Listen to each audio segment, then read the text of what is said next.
tenho dito a cada pastor que tem vindo aqui, cada pastor que tem subido nesse altar e que tem ministrado, são pastores que, além, é claro, de uma relevância espiritual, de um conhecimento muito grande, são pastores que têm uma história na nossa vida.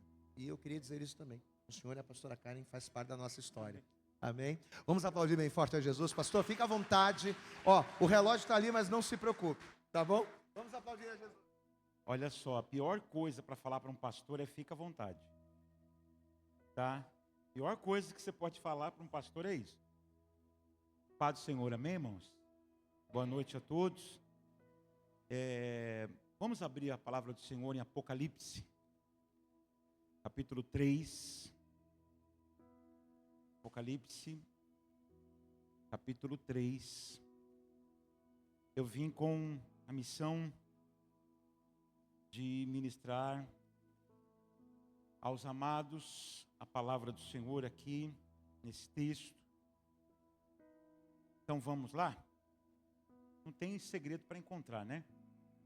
Facinho, facinho. Vamos ler então? Podemos ler todo mundo? Diz assim, a partir do verso 1. Apocalipse 3, do 1 ao 6. Ao anjo da igreja em Sardes escreve: estas coisas diz aquele que tem os 7 Espíritos de Deus e as 7 estrelas. Conheço as tuas obras, que tem nomes de que vive e estás morto. Sê vigilante e consolida o resto que estava para morrer. Porque não tenho achado íntegras as tuas obras na presença do meu Deus. Lembra-te, pois, do que tens recebido e ouvido. Guarda-o, arrepende-te. Portanto, se não vigiares, virei como ladrão, e não conhecerás de modo algum em que hora virei contra ti.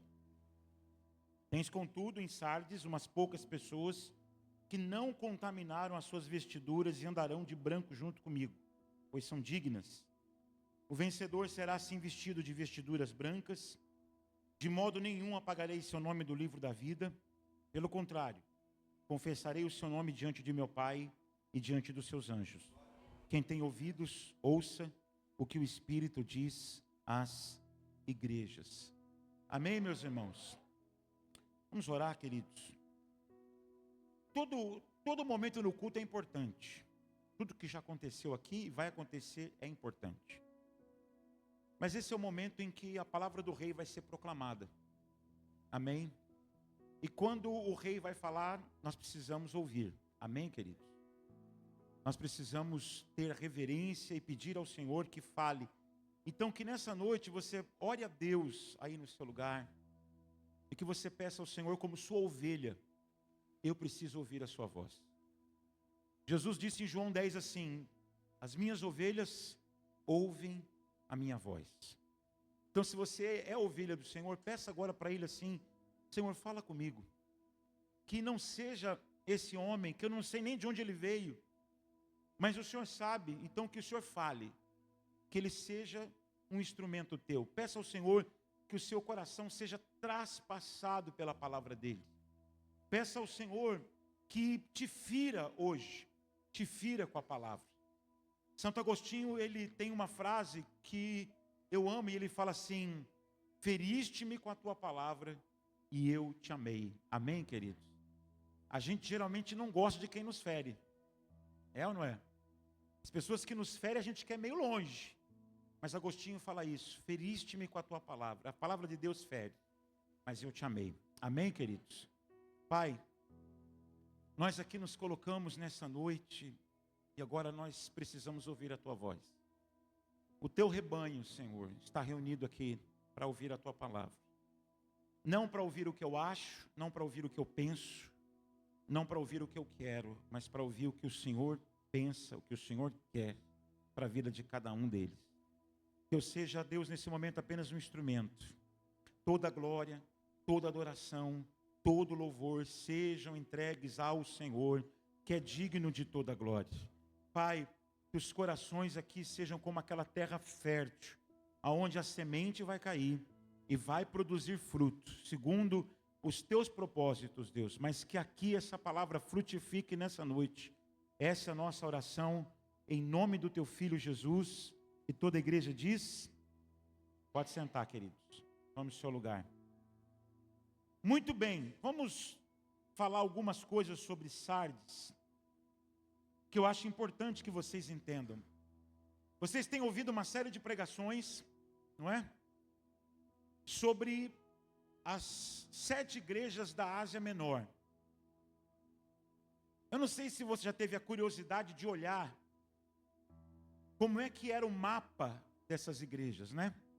Mas a primeira igreja que recebe a palavra é Éfeso, e aí ao norte vem vindo as outras igrejas, aí você vai ter Tiatira, e aí você vai ter Sardes, e agora eu não me lembro o nome da igreja que está ao sul, ao norte, quer dizer, na verdade, que é a próxima, amanhã é Filadélfia. Então, para você poder entender mais ou menos, Sardes ficava ao sudeste de Tiatira e ao noroeste de Filadélfia, ali na Ásia Menor. Era uma cidade, e o nome Sardes é um nome plural. Por que plural? Porque, na verdade, haviam 2 cidades que formavam essa cidade. Não sei se eu estou me fazendo compreender aqui, mas deixa eu explicar o porquê que haviam 2 cidades. A primeira cidade, que era a capital, porque Sardes se tornou capital da Lídia, de uma região ali muito importante, como eu falei para vocês. Então, ela foi construída, ela começou a ser erigida em cima de um promontório, em cima de uma cadeia de montanhas. Amém? E ela cresceu, só que chegou um momento que não tinha mais para onde crescer. Por quê? Porque havia uns precipícios em volta ali daquela cadeia de montanhas. Amém? Precisou acontecer o quê? A cidade precisou descer para o vale, e toda a parte agrícola, toda a parte de criação de animais, a parte de plantação, ficou na parte de baixo. Entenderam agora? Amém? Por isso que haviam 2 cidades. Uma embaixo, no vale, e outra um pouco mais acima, nessa cadeia de montanhas, que essa parte mais acima era considerada uma fortaleza que era assim, inexpugnável. Ou seja, ninguém conseguia invadir. Entenderam isso? Amém? Guarda isso. A parte de cima ficou sendo uma fortaleza por causa dos seus precipícios, por causa dos seus montes muito altos e íngremes. Ninguém conseguia escalar. Então, a vida foi acontecendo nessa cidade. Ela era uma cidade muito rica, e mais ou menos no 6º século antes de Cristo, acontece a primeira queda dessa cidade. E olha por que aconteceu essa queda. Havia um rei, e esse rei, ele recebeu uma palavra lá de uma profetisa, porque Ciro, o rei da Pérsia, havia se levantado contra ele. Estão me compreendendo? Amém? E aí ele recebe uma palavra: não, pode ir, porque se você atravessar o rio, você vai ter a vitória. Na verdade, foi a derrota dele. Ele atravessa o rio, ele não ganha a batalha de Ciro, pelo contrário, Ciro bota o exército dele para correr. O que ele faz? Ele voltou para a fortaleza, para Sardes do alto. Amém? Vamos pensar assim, a Sardes de baixo e a Sardes do alto. E aí o que ele fez? Ele se trancou lá naquela fortaleza dele e falou assim: o rei da Pérsia não vai vir aqui. O rei da Pérsia não vai invadir, porque não tem como ninguém escalar essas muralhas naturais. Entenderam isso? Amém? Só que Ciro fez o quê? Ciro seguiu esse rei chamado Cresso, E aí o exército de Ciro ficou em volta da cidade, só olhando e tentando encontrar algum lugar para escalar. O rei Cresso colocou o seu exército nas muralhas, na parte de cima, e um dia, um dos soldados, aconteceu o quê? O capacete dele caiu. O que foi que ele fez?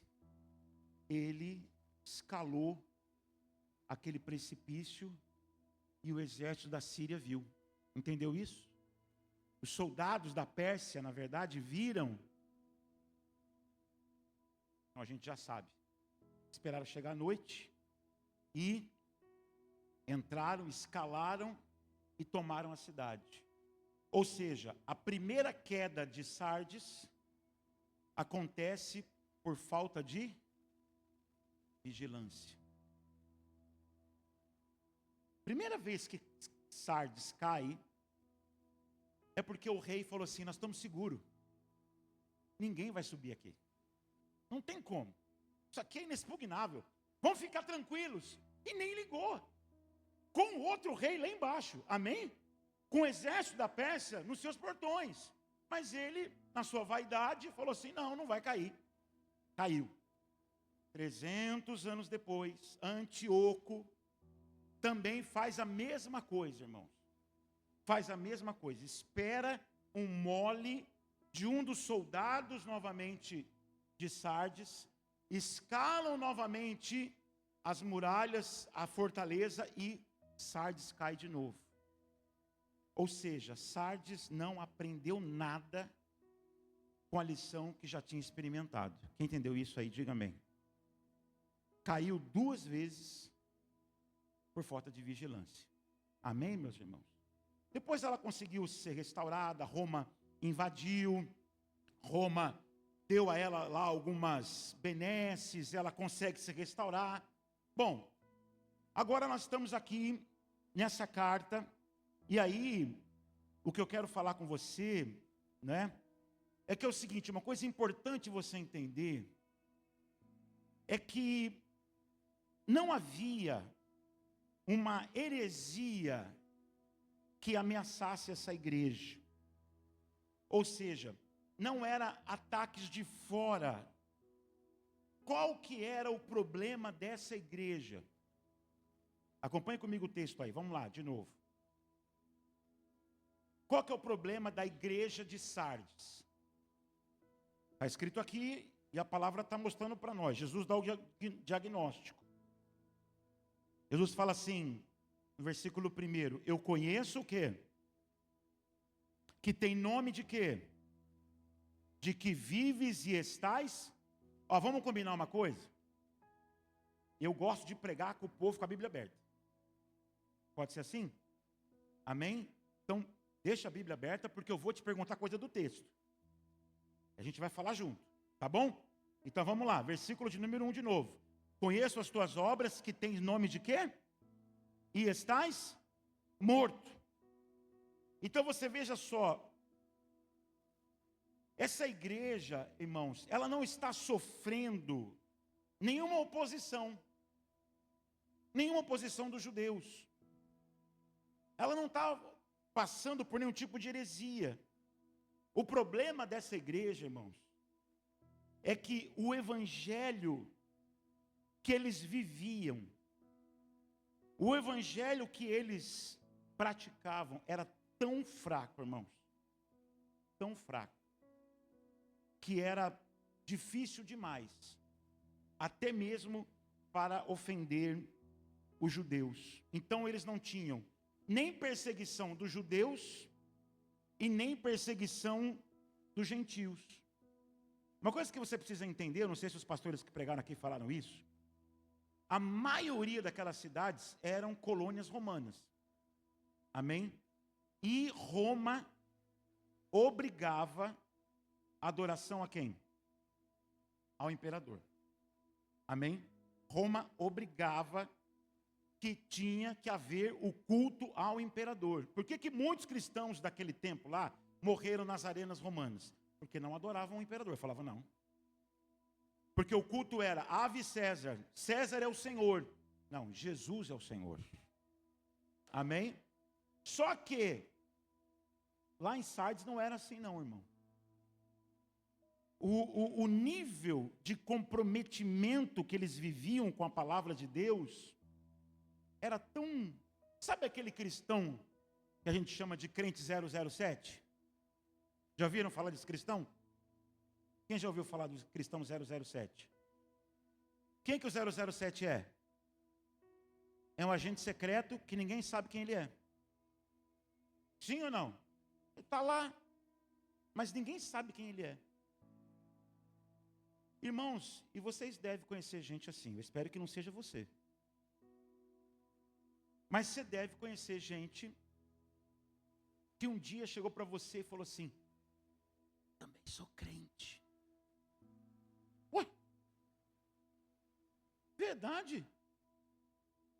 Caramba, se você não me falasse, nunca que eu ia saber.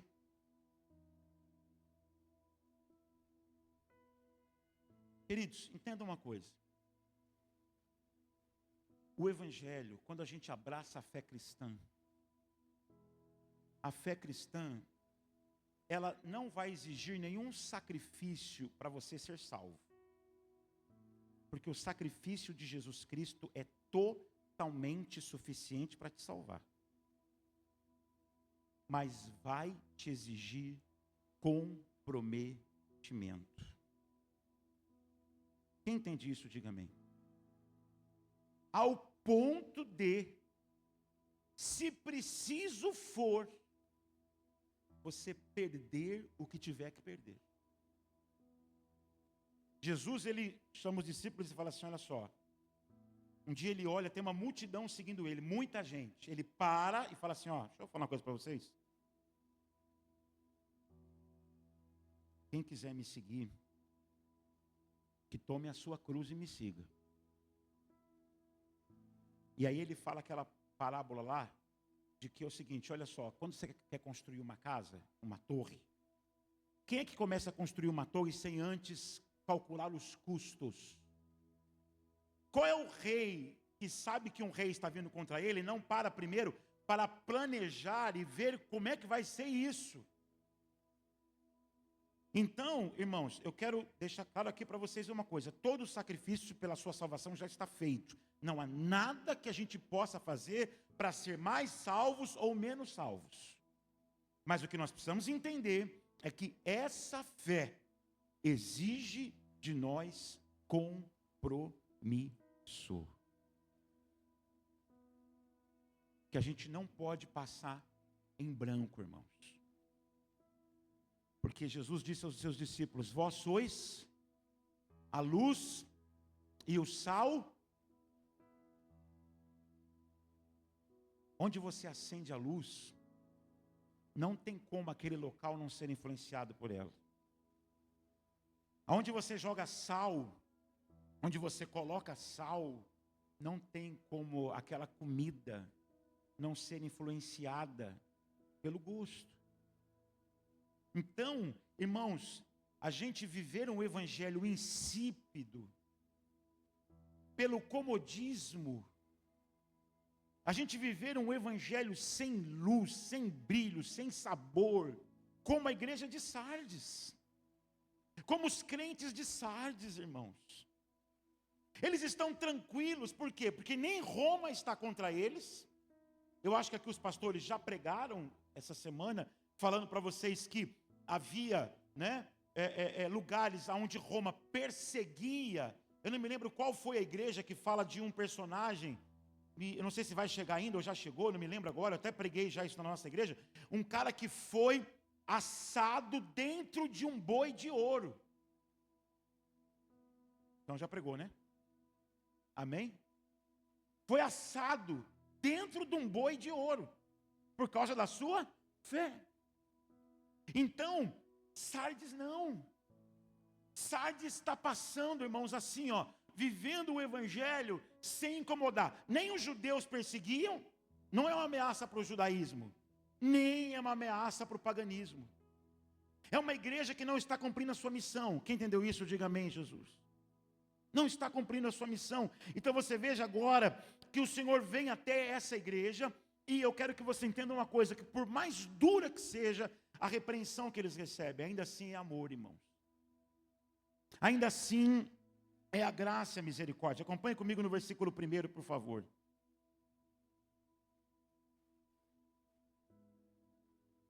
Uma coisa que é importante você saber é isso. A influência cristã ali não constituía nenhuma ameaça. Eram crentes que não faziam a menor diferença. Você não pode ser assim, irmão. Você não pode achar que a religião, eu não vou nem falar religião, mas o cristianismo é algo que só serve para te beneficiar. Eu quero bênção, eu quero bênção, eu quero bênção, eu quero bênção, eu quero bênção. E quando é que você vai ser bênção? A questão é, quando é que você vai se tornar uma bênção?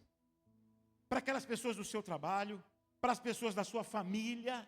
E não me vem com esse papinho de, pastor, difícil. Profeta não tem honra na sua pátria. Que eu canso de ver crente, para justificar a sua falta de influência no ambiente familiar, falar esse tipo de coisa. Porque está escrito, não, meu irmão e minha irmã. Você precisa abrir a tua boca e você precisa ser naquele lugar uma influência. Amém, irmãos? Não vai ser o crente chato. Pelo amor de Deus. Porque tem uns também que não tem o simancol. É verdade ou não é? Que fala na hora indevida, que fala o que não deve, que quer ministrar na hora que não tem, que quer dar umas tiradas na hora que não é para falar nada. Então, não seja um inconveniente. Mas ore a Deus, irmão. Ore a Deus e fale, Senhor, eu estou disposta a ser luz, a ser sal ali no meu trabalho. Naquela casa onde eu trabalho, naquele escritório onde eu trabalho, naquela firma onde eu trabalho, na minha família. E eu te peço, Senhor, me dá a oportunidade de proclamar o teu nome. Você pode ter certeza que vai começar a aparecer. Você pode ter certeza que pessoas vão começar a vir até você. Olha, não sei, uma coisa esquisita, aquela sua cunhada vai vir se abrir com você. Fala, olha, eu estou com um problema no meu casamento. Olha, o teu chefe de repente vai te chamar lá, senta aqui. O cara nem olha para você, mas vai falar, senta, vamos bater um papo aqui. Cara, puxa, eu estou mal. Aleluia, meu irmão. Isso é Deus, você entende isso? Te dando a oportunidade de anunciar o Evangelho. E quando você for anunciar o Evangelho, pelo amor de Deus, não diga para a pessoa assim, você precisa ir para a igreja. Porque tem gente que evangelizou, está achando que falando isso. Não, você precisa ir para a igreja. Não. Você precisa de Jesus. Amém, meu irmão? Não se evangeliza ninguém chamando para vir para a igreja. Achando que na igreja vai resolver o problema dele. Porque o problema dele não é não ter igreja. O problema dele é não ter um coração regenerado. Posso ouvir um amém da igreja? Aí você tem que apresentar Jesus para aquela pessoa. Amém? Para que então, aí com o coração regenerado, não se preocupe, ela vai querer vir para a igreja. Porque quando alguém abraça a fé, Jesus batiza no corpo. Amém? Está escrito isso. E aí a pessoa vai falar, não, me leva lá na sua igreja. Aí amém. Mas leva Jesus para a pessoa. Fale de Jesus, fale do seu sacrifício. E não fale para Jesus assim, para a pessoa assim, ó. Se você entregar a tua vida para Jesus, tudo vai melhorar.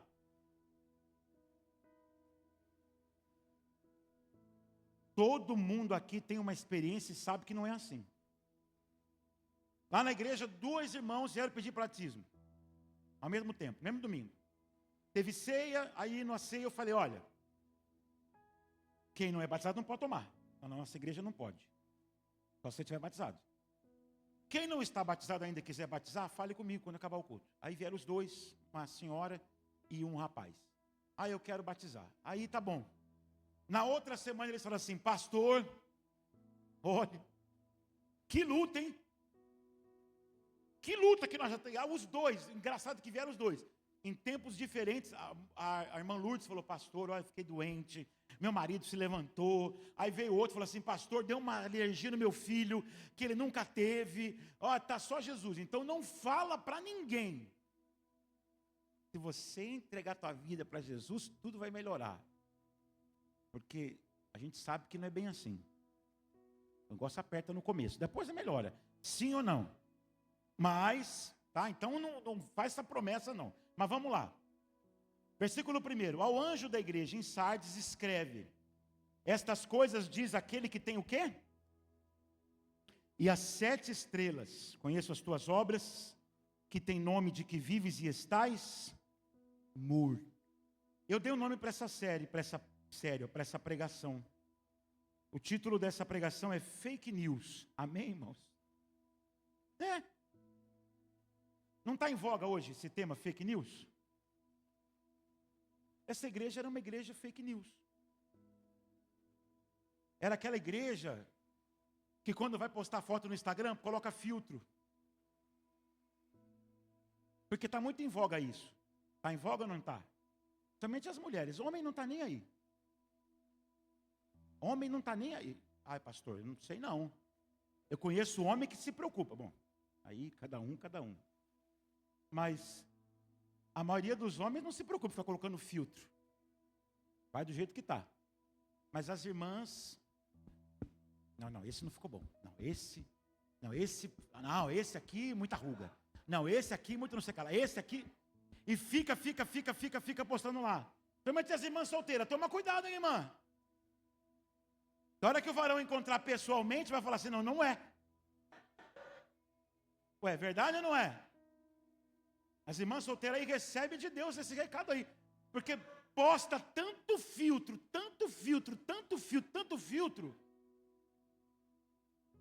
que aí o varão vai encontrar, fala, não pode ser.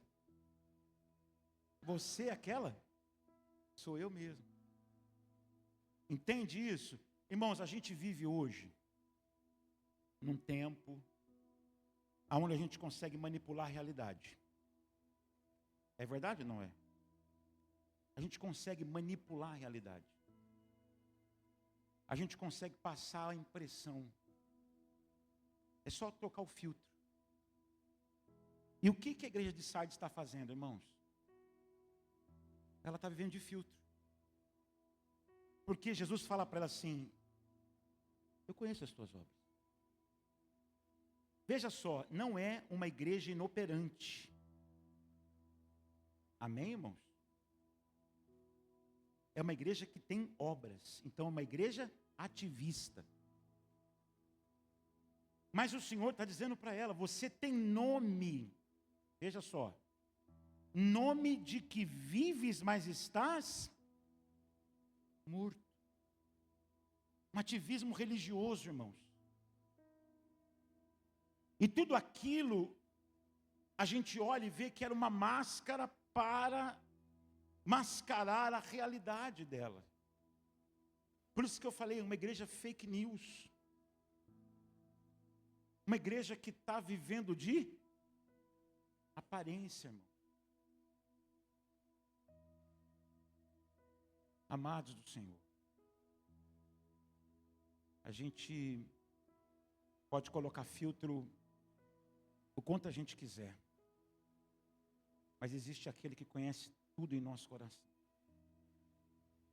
Você entende isso? Amém, meus irmãos? Salmo 139, o salmista fala assim, sonda-me, ó Deus. Sonda-me, tu conheces o meu coração. E ele fala lá no final do salmo, ele fala assim, Senhor, sonda-me e vê se há em mim algum caminho mau e me guia pelo caminho eterno. Tem uma música linda, antiga pra caramba, que fala justamente sobre isso. Irmãos, a gente precisa o tempo todo. Porque a coisa mais fácil que tem para nós é vivermos de aparência. A coisa mais fácil que tem para o crente é viver de aparência. É só botar a roupa que os crentes botam, é só carregar o livro que os crentes carregam. Agora nem livro carregar mais, né? Agora é um celular. Mas amém por isso. Mas é só carregar o livro que os crentes carregam, é só falar o que os crentes falam. Sim ou não? Aprendeu a linguagem. Aprender como é que funcionam as coisas e pronto. Porque nós temos um problema, irmãos. Que a gente entra naquela parte do, a gente não pode julgar ninguém. E as pessoas se aproveitam disso às vezes. Porque a gente quer amar e a gente fala assim, não, a gente não pode julgar ninguém. A gente não pode julgar ninguém. E aí os maus intencionados se aproveitam disso para estar no nosso meio. E fazer com que a gente acredite, como a igreja de Sardes, você tem nome. Irmãos, quantas pessoas, eu estou dizendo isso para você com experiência, ainda mesmo em Cristo, gostam de ostentar nome. É verdade ou não é? Gostam de ostentar. Você tem nome. Nome de que vive. Você tem nome de quem adora. É aquela pessoa que quando começa o louvor canta. Eu não quero aqui falar, eu não conheço ninguém aqui. Canta alto, tem um nome, olha, consegui aquele nome. Eu tenho nome na minha igreja da mulher que ora. Eu tenho nome na minha igreja do que dá o dízimo. Eu tenho nome na minha igreja de que tudo que tem eu estou fazendo. Todo trabalho, qual é o nome? A pergunta é, qual é o nome que hoje você está sustentando, mas que você sabe que não é a realidade da sua vida? Hein, meu irmão? É dura essa palavra, né, igreja? É dura. Porque, irmãos, tem gente que passa a vida inteira para construir um nome. Sim ou não? Passa a vida toda para construir um nome. Mas esse nome condiz com a realidade? Fez de tudo para conquistar um nome. Fez de tudo para conquistar o pastoreio, para conquistar a diaconia, para conquistar o presbitério, para conquistar seja lá o que for. Mas saiba que existe alguém que conhece o teu interior. E que conhece a verdade da tua vida. O pastor Vitor e a pastora Bárbara não estão no teu trabalho, não estão na sua casa, não estão com seu filho, não está na sua família, mas os olhos do Senhor estão em todos os lugares. E isso deveria te trazer temor. O filho do Roberto McAllister, o Walter, bispo Walter McAllister, ele tem uma frase que ele fala o seguinte: a pessoa vira para você e fala assim, ninguém pode me julgar, só Deus. E isso não te dá temor? E isso não te dá temor? De saber que um dia você vai estar diante dele? Então você veja bem, continue comigo aqui, meu irmão e minha irmã. Quando a gente olha e vê o Senhor dizendo, conheço as tuas obras, que tem nomes de que vive e está morto. Mas veja só, meu amado, parece que o Senhor nunca está satisfeito. Parece que Deus nunca está satisfeito com a nossa vida, pastor, porque tem obra, é uma igreja operante. Mas a questão, igreja, não é, e não estava em não ter obras, mas que tipo era elas? As suas obras revelavam o quê? E aí no versículo 2, vamos lá comigo. Como eram essas obras? Está escrito aqui no versículo 2.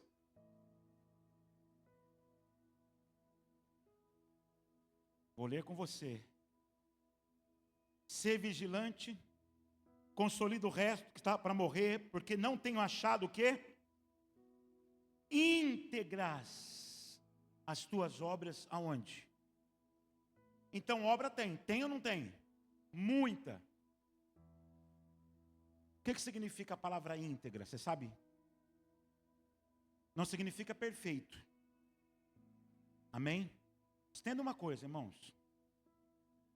Eu não sei se o pastor prega isso aqui, mas se ele prega, eu vou ter que despregar. Perfeição nós não vamos alcançar agora. A gente pode ir muito longe em Cristo. Amém? A gente pode crescer muito em Jesus. A gente pode, alcançar coisas assim, sabe, em Cristo, maturidade cristã. A gente pode ir muito longe, mas perfeitos não. Entende isso? Impecáveis não. Agora não. Porque infelizmente a gente se converte e continua carregando ainda a nossa natureza caída. Nós trazemos duas naturezas dentro de nós. Vocês sabiam disso, né?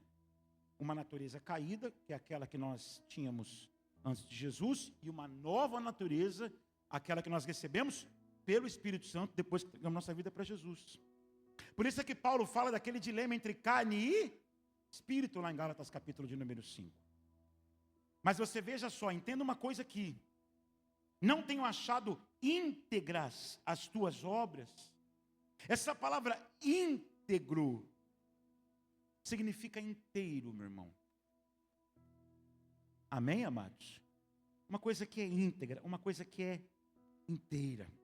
Então, a impressão que eles estavam tendo delas, das suas obras, era totalmente equivocada. Porque eles achavam que estavam bem na fita. Sim ou não? Tem nomes de que vives.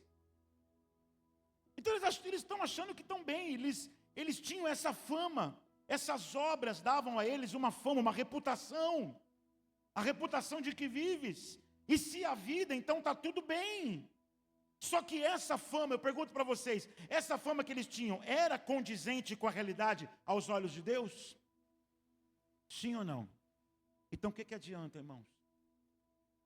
Construir o nome diante dos homens. O que adianta construir o nome diante dos homens? E Deus sabendo que a realidade não condiz, que não é verdadeiro. Jesus diz para aquela igreja: estais mortos. Sabe o que aconteceu aqui, irmãos? Jesus tirou o filtro. Aqui Jesus pegou a foto lá, o stories do Instagram, e falou: não, vamos tirar isso aqui tudo, tá aqui, ó. Não é. E glória a Deus por isso, irmãos. Queridos, que a gente possa nessa noite entrar no nosso quarto, quando acabar esse culto, e falar para o Senhor: Deus, tira todo o filtro. Senhor, eu te peço perdão. Mas pastor, se tirar todo o filtro, vai sobrar o quê? Se tirar todo o filtro, pastor, talvez o meu pastor não vai me entender. Se tirar o filtro, talvez os irmãos aqui da igreja não vão mais, sabe, nem querer sentar do meu lado. Mas não deve ser assim. Porque a igreja não é um lugar para que a gente celebre um baile de máscaras. E às vezes é isso que acontece, sabe, irmãos? Eu vou dizer isso com dor no coração, mas às vezes a igreja é o lugar onde há tanta hipocrisia. É verdade ou não é? Porque se as pessoas tirarem o filtro, os outros vão se achar superiores, vão dizer assim: não. Hoje teve uma irmã lá na nossa igreja que falou uma coisa para mim. E ela falou assim: pastor, estou revoltada com Deus. Estou chateada com Deus, não estou entendendo nada que Deus está fazendo. E eu passei um ódio e falei assim: minha irmã, eu te entendo completamente, sabia? Eu te entendo, eu não vou te julgar não. Porque eu já fiquei várias vezes igual você está. Não foi nenhuma, não foi nem duas, não foram três, foram várias vezes. Que eu já fiquei meio que divorciado de Deus. Sabe por quê? Por causa da minha justiça própria. Porque eu não achava justo o que Deus estava fazendo. Isso é justiça própria, irmãs. Abra mão disso, corra para Jesus, se ajoelhe aos pés dele, peça perdão pela justiça própria e se renda ao que ele está fazendo. E ela falou assim para mim: pastor, eu louvo a Deus, Porque foi um bálsamo isso que o senhor falou para mim, porque eu não esperava ouvir do meu pastor que ele passa pelo que eu passo. Eu falei, irmão, passo. Eu tenho que lutar contra um ídolo chamado justiça própria. Eu não sei qual é o teu ídolo, mas o meu ídolo, eu já sei qual é, justiça própria.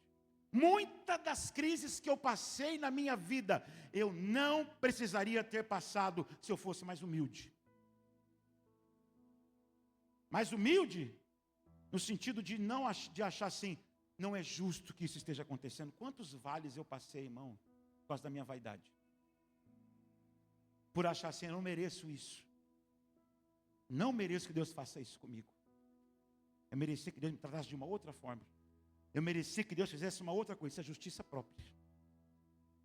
Você precisa abrir mão disso. Não sei se você sofre com isso. Eu já sofri muito. E estou em fase de recuperação. Amém, irmão? Não vou. Não vou dizer para você assim, não, está tudo bem comigo. Não está não, meu irmão. Porque vira e mexe, ele aparece. Não é justo, não é justo. A gente guerreia as mesmas guerras que vocês guerreiam, tá? Não olha para eles aqui como se fosse alguém assim, eles estão lá em cima. Só isso aqui é elevado. Amém, meu irmão? Quando você vê a Bárbara e o Vitor aqui em cima, é só isso aqui que é alto. Porque eles sabem a luta que eles vivem. Eles sabem o que eles têm que fazer. Então, meu irmão e minha irmã, em nome de Jesus, que a gente possa se render ao Senhor nessa noite. Que a gente tenha hoje, meu irmão e minha irmã, a humildade para tirar o filtro. Tira o filtro. Tira o filtro. Pastor, mas as pessoas vão ficar chocadas. Mas, meu irmão, vá para o Senhor. Vá para o Senhor. Se coloque diante dele. Vamos continuar aqui, por causa do horário. Eu não quero me demorar, mas veja só. Aqui o diagnóstico é esse, voltando para falar. Está morto. Está morto. E é claro que vocês entendem que isso aqui não é literal. Amém, irmãos? É uma condição espiritual. Então você veja só. O que significava isso?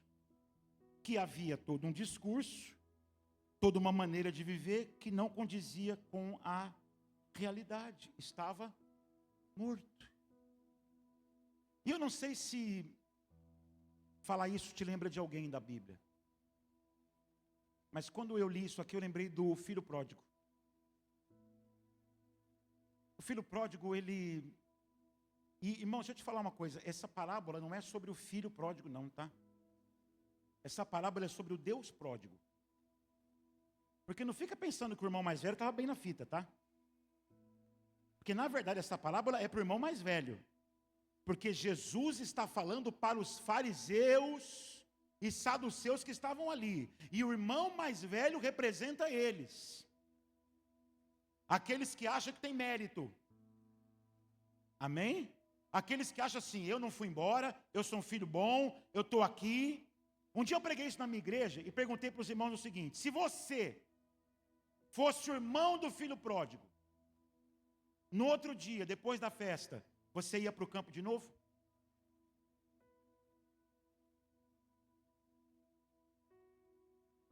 Você ia? Como assim, pastor? Pensa comigo. O cara ralou o dia inteiro, trabalha, e falou para o pai, nem um cabrito você me deu.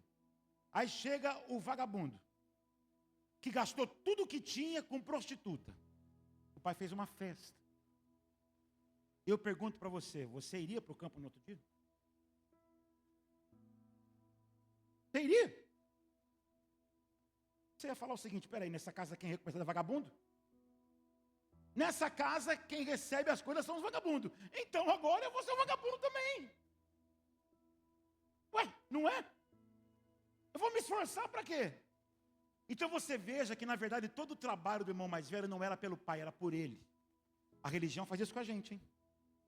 A religião faz isso com a gente. Faz a gente acreditar que a gente merece as coisas. Ah, porque eu fui a semana inteira na imersão. A semana inteira, Deus, eu te levantei para pedir oração. E você não é digno de nada. Amém? Porque se você está vindo aqui a semana inteira para chegar domingo, dobrar o teu joelho e falar assim, Deus, ó Deus, O Senhor sabe todo o sacrifício que eu fiz a semana inteira. Deus, o Senhor sabe que eu fui para lá sem jantar, Senhor. Que eu estava lá passando fome. Você pode levantar agora e ir embora para sua casa. Estou sendo sincero. Eu estou sendo sincero. Você pode levantar, sem ter bronca de você. Se levante e vá para a primeira lanchonete que você encontrar aí. Enche o pandulho, vai para casa, deita e dorme. Porque está sendo em vão. Porque não está sendo pelo Pai. Quem entende isso aqui, diga amém, Jesus. Você tem que estar aqui por Cristo. Amém? Só e tão somente por Ele. Não por você, meu irmão e minha irmã. Então tome cuidado aí com a religião, meu amado e minha amada. Mas é interessante que lá em Lucas capítulo 15, versículo 24, quando o filho volta, o pai diz assim: porque este meu filho estava morto e reviveu. Mas sabe quando é que o filho reviveu, irmãos? Quando ele caiu em si. Sim ou não? O dia que o filho olhou, ele estava com fome. Ele estava todo desgrenhado, irmão, parecia um mendigo. Cuidando de porco, que era para os judeus incabível. E ele queria comer a comida do porco, e nem isso deram. Que é isso que o mundo faz. É isso que o mundo faz. O mundo nunca vai satisfazer o Filho de Deus. Nunca. Amém, meu irmão? Nunca. Aí a Bíblia fala assim: caindo em si, ele diz: tornarei para a casa do meu pai. Então você veja só, irmãos, estava morto e reviveu. Quando o irmão mais velho chega lá no Lucas 15, 32, e o irmão não entra, e o pai tem que sair para chamar o irmão, ele fala assim: entretanto era preciso que nós regozijássemos e nos alegrássemos, porque esse teu irmão estava morto e reviveu. Qual é a saída e a solução para aquela igreja? Reviver. Você tem nome de que está morto, de que está vivo, mas precisa de avivamento. Amém, igreja? Irmãos, eu vou te falar uma coisa, e hoje a coisa está tão... Eu não sei se vocês se entristecem às vezes, mas eu vejo umas coisas na internet que eu falo: meu Deus, que vergonha. Porque as pessoas estão achando que avivamento, irmão, é gritaria. Estão achando que avivamento é rolar no chão. Estão achando que avivamento é rodopiar dentro da igreja. Ai, está avivado. Está avivado. Oi, o irmão está avivado. Chega na igreja, rajada de língua, fala em língua, ninguém entende o que ele fala o culto todo. Só falando em língua. Ai, estou avivado. Avivamento não é isso, irmão. Avivamento é viver uma vida em conformidade com a palavra de Deus. Quer conhecer um crente avivado? Com certeza ele não vai estar pulando. Ele vai estar com a Bíblia aberta. Só te digo isso. Você quer conhecer um crente avivado? Uma crente avivada? Não vai estar rodopiando pela igreja. Vai estar dedicando o seu tempo à oração, à leitura da palavra, ao estudo.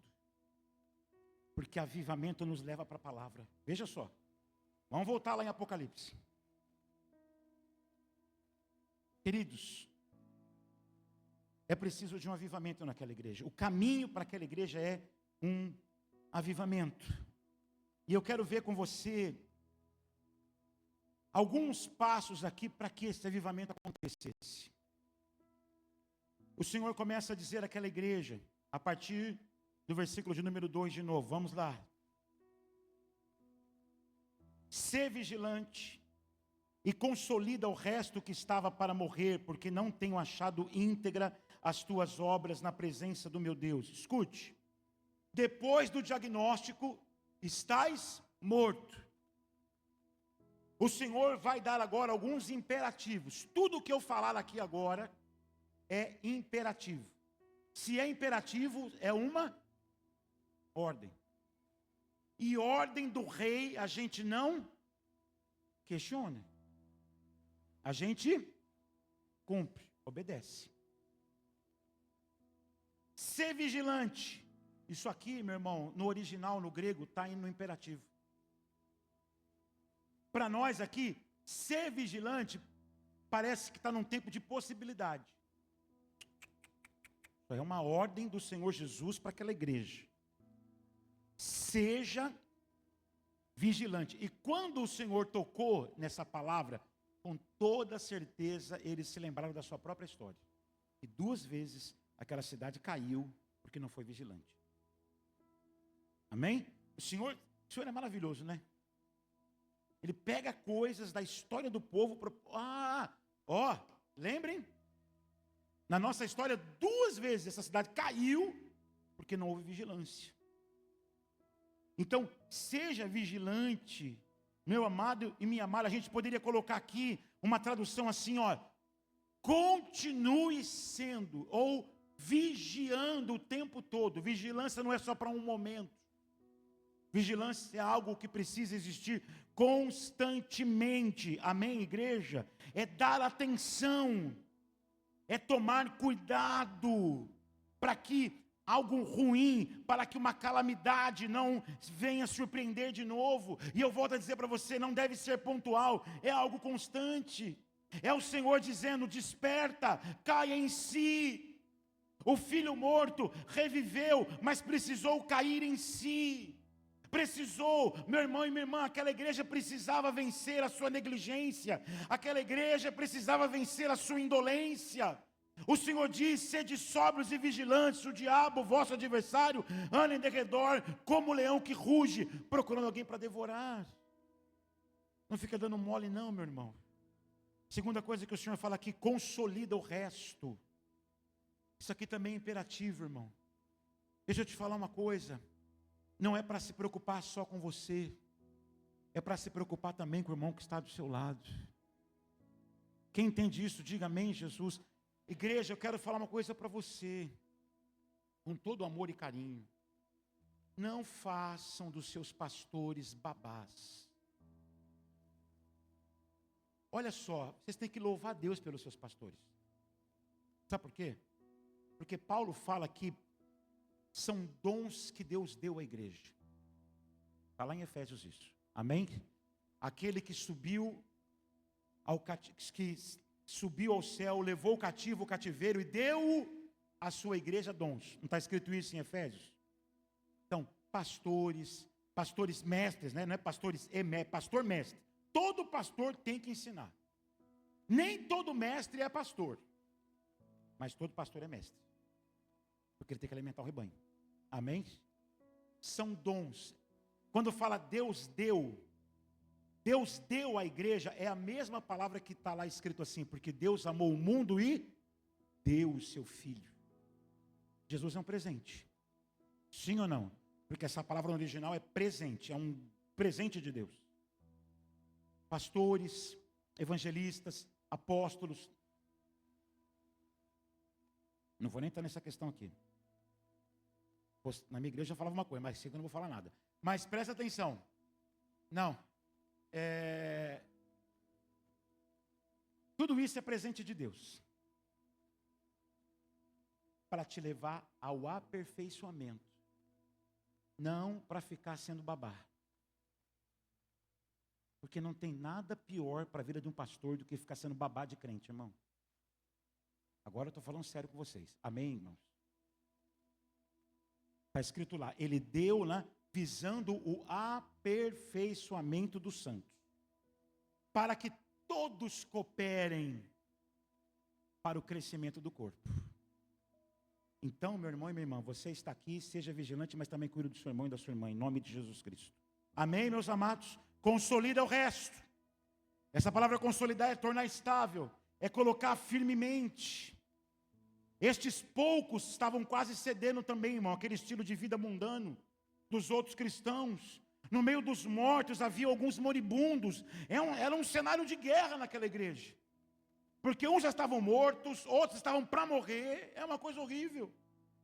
Mas que o Senhor está dando a direção, versículo 3. Lembra-te, pois, do que tens recebido e ouvido. Guarda e arrepende-te. Tudo isso aqui é imperativo, irmãos. Lembra-te é imperativo. Guarda é imperativo. E arrepende-te é imperativo. Irmãos, nós temos que tomar cuidado. Vamos ler o versículo 3 de novo, por favor. Nós estamos vendo aqui passos para o avivamento. Amém? Avivamento não vem com mágica. Avivamento não vem com uma semana de imersão, hein? Você entende isso? Está sendo uma bênção para mim. Porque você está, quer queira, quer não, alimentando a sua fé durante a semana inteira. Se semana que vem você continuar vivendo como estava, vai acabar tudo isso. É verdade ou não é? Está vindo todo dia, ouvindo a palavra. Claro que vai estar. Mas aí acaba a imersão. Só vai abrir a Bíblia domingo, no outro domingo, quando o pastor pregar? Não tem como, irmão. Veja só. Lembra-te, pois, do que tens recebido e ouvido. É um retorno à palavra de Deus e ao ensino, irmãos. O fundamento de todo avivamento sempre foi e será a palavra de Deus. Cuidado com o mercado gospel, irmãos. O mercado gospel é uma fábrica de novidades. É verdade ou não é? É uma fábrica de novidades. E você veja que o Senhor está falando para aquela igreja, volta para aquilo que você já recebeu. Não tem nada novo. Posso ouvir um amém da igreja? Irmãos, não tem nada novo para eu vir falar aqui. Mas está falando igual o outro pastor falou. Glória a Deus por isso. Você entende isso? Mas está pregando igual aquele pastor que veio segunda-feira. Amém. Porque vocês têm que entender que não tem nada novo. Que nós temos que estar apegado com aquilo que Cristo pregou, com o Evangelho de Jesus Cristo. Amém, meu irmão e minha irmã? Cuidado em nome de Jesus Cristo, sempre oferecendo uma solução rápida, pragmática, é um processo. Toma cuidado com essas propostas de que tudo vai se resolver em 3 dias. Você passa por aí não sei se aqui tem muito. Mas você passa por aí e fala assim, você vê lá, vovó Cambinda, já ouviram? Trago a pessoa amada, aí você vira, tem uma placa de uma igreja, faça uma campanha, porque em 7 dias Deus vai resolver. Qual é a diferença? Tudo manipulação, meu filho. É tudo manipulação, porque é evangélico. É porque é evangélico, é manipulação. Eu quero falar para você uma coisa, ninguém tem essa autoridade para dizer para você, se você vier aqui 7, 3, 4, 5, 20, sei quantos dias, Deus vai fazer. Ninguém tem essa autoridade. Porque tudo é um processo. Tudo é um processo. Em quantos dias Deus construiu o mundo? Criou o mundo?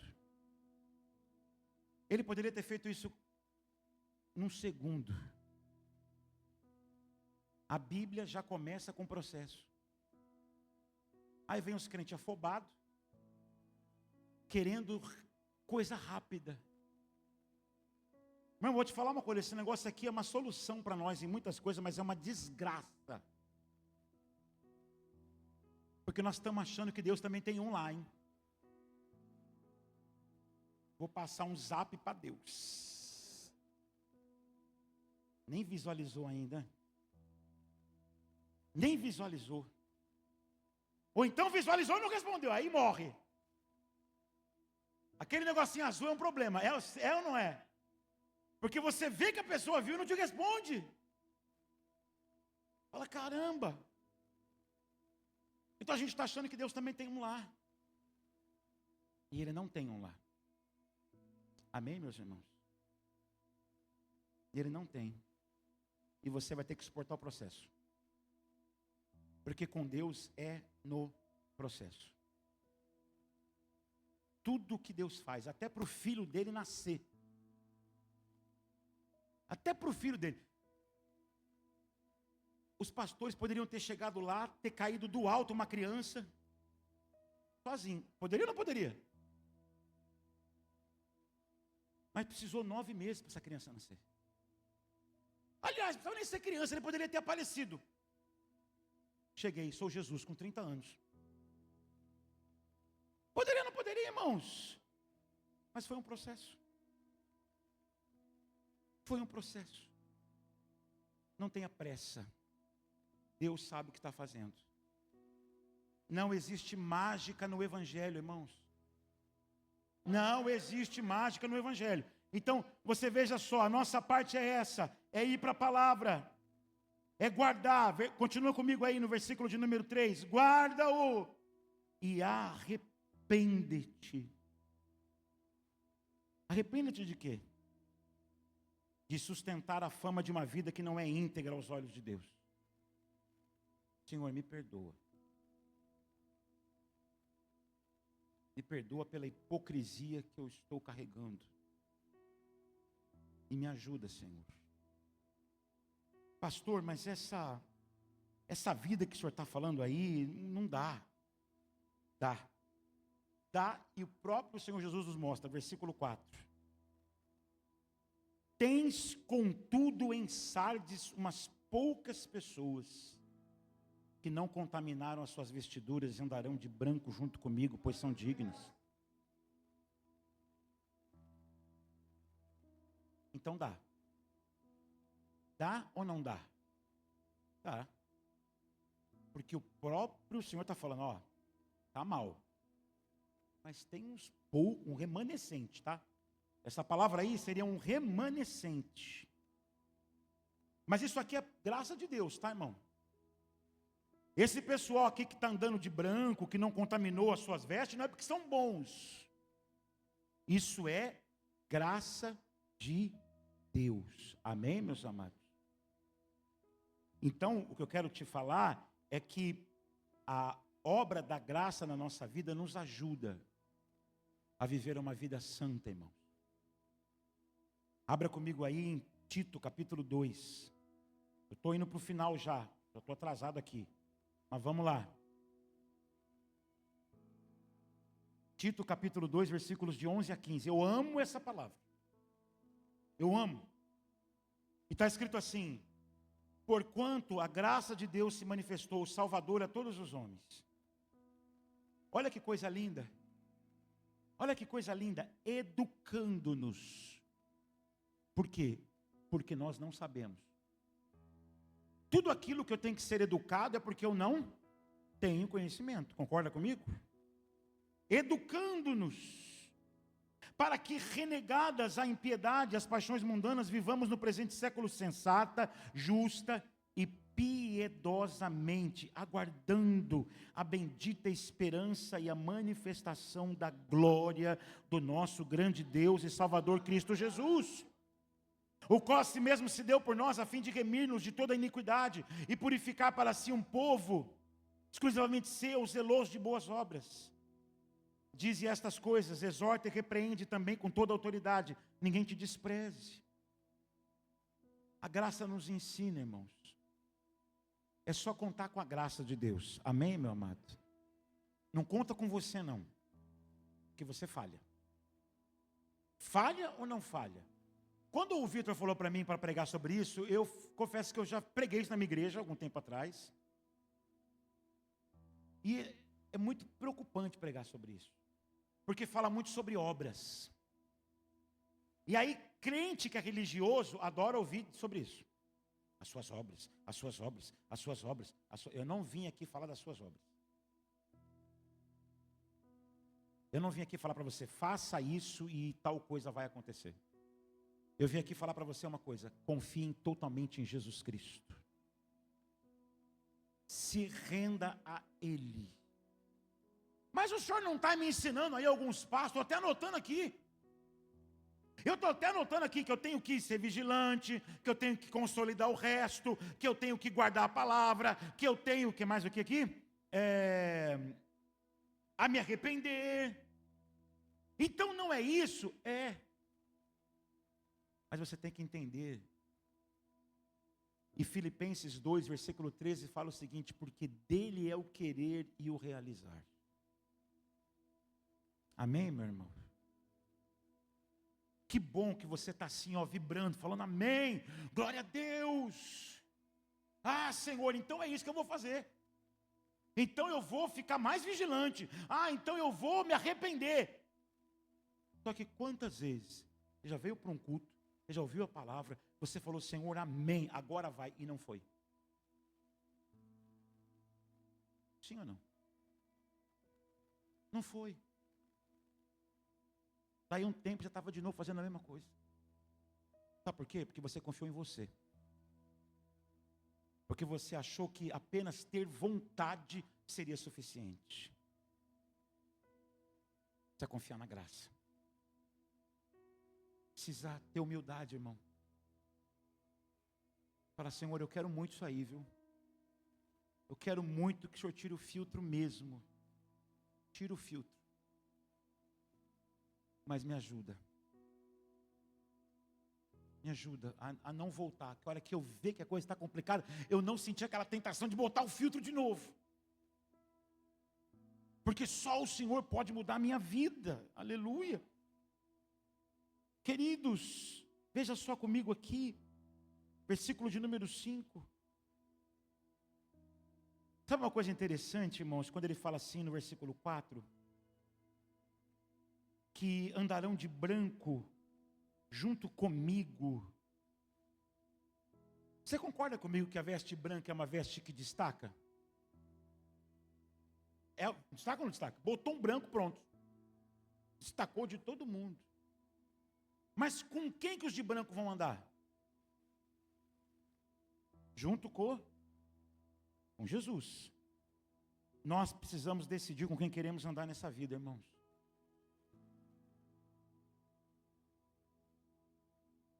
Você tem que tomar uma decisão com quem que você quer andar nessa vida. Porque para andar com Jesus tem que estar com a veste branca. Amém? Não dá, irmão. Não dá para ficar com uma parte. Fala assim, não, essa parte aqui só. Essa aqui não vai ser muito branca, não. Aqui, vai ficar aquele branco meio encardido. Sabe aquele branco meio. Você olha, fala, não sei se é branco, não sei se é creme. O que é isso? Cuidado, meu irmão. Versículo 5, a gente termina. O vencedor. Agora, vencedor não é porque ele venceu, tá, irmãos? Nós não somos vencedores na nossa vitória, nós somos vencedores por causa de Jesus Cristo. O vencedor, assim será vestido de vestiduras brancas, e de modo nenhum apagarei o seu nome do livro da vida. Pelo contrário, confessarei o seu nome diante de meu Pai e diante dos seus anjos. Irmãos, um segredo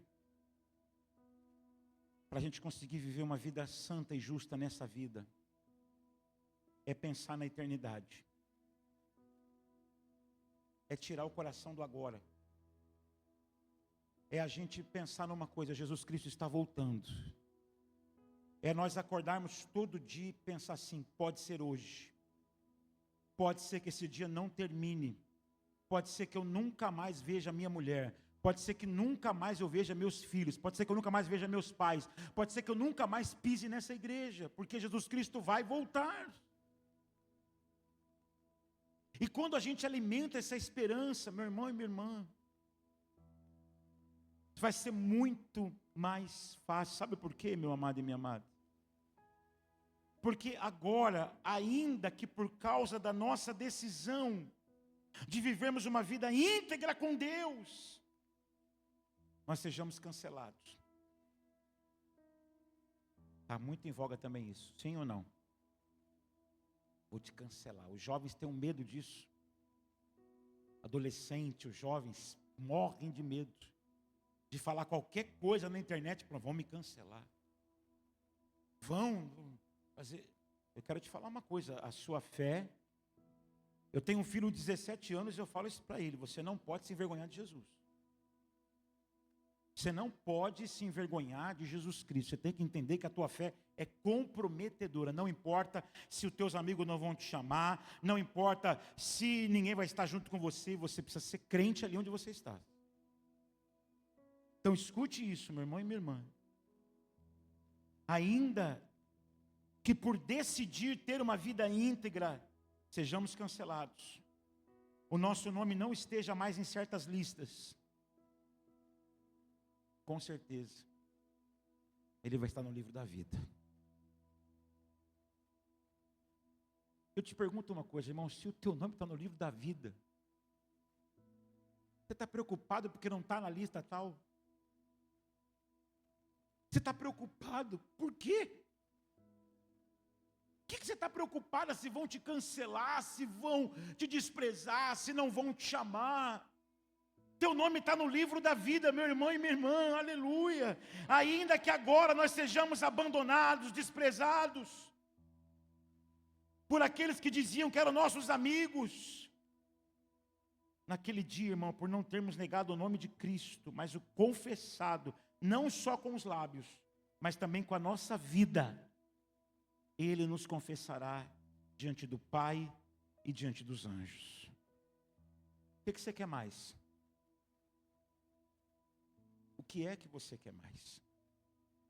Eu termino com as palavras de Jesus dizendo: quem tem ouvidos, ouça o que o Espírito diz às igrejas. Eu só quero te falar uma coisa. Não saia daqui hoje falando assim: bom, então ele me deu um esboço de tudo que eu tenho que fazer, então eu vou fazer tudo isso e aí eu vou me avivar. Não. Você vai se render. Você vai dizer: Senhor, tudo isso aqui está na tua palavra, mas em mim não há força. Eu preciso do teu poder. Eu preciso do teu poder. Eu não vou sair daqui nessa noite para dizer: eu vou fazer tudo o que o pastor mandou eu fazer. Não.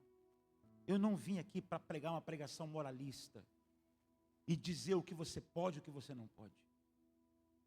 Eu vim aqui para dizer para você que você precisa do poder do Espírito Santo. E que esse poder já está em você. Que é só você depender dele. Então, fique de pé no seu lugar, por favor.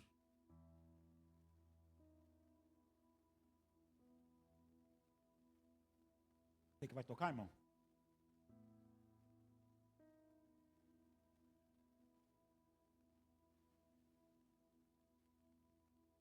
É mais baixo. Eu quero cantar uma música com você que é uma oração. E eu quero que você cante essa música não cantando, mas adorando, mas orando ao Senhor.